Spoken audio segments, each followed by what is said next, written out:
In today's video, I'm going to teach you how to efficiently share files and folders on Google Drive.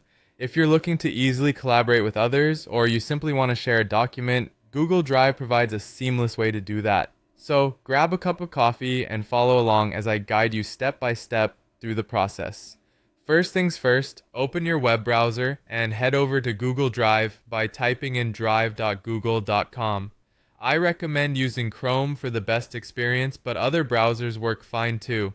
Once you're there, if you're not already signed in, go ahead and enter your Google account details. It's crucial that you're signed in because this ensures you have access to all your files and the ability to share them as needed. Now let's locate the file or folder you wish to share.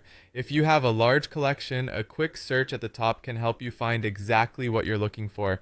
Once you've pinpointed your desired file or folder, just right-click on it. A small menu will pop up, and from there, select the Share option. This action will open a new window with various sharing settings. Here you'll see a section titled Share with People and Groups. It's essentially the gateway to sharing options. You don't need to limit yourself to entering Gmail addresses. You can input any email address, even if it's not associated with Google. This is especially useful if you're collaborating with people who might use other email providers.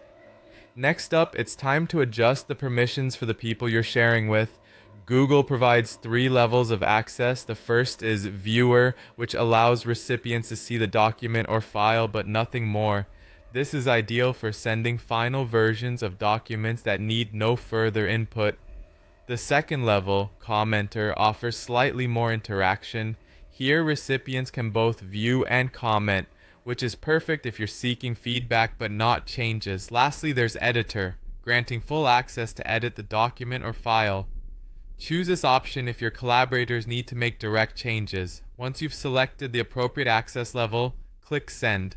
You'll notice a confirmation that your file has been shared. But wait, there's an additional way you can share, and that's via a link. This is an optional step but can be incredibly handy. If you choose to enable sharing via link, you can send this link through a text, email, or any other messaging platform you prefer.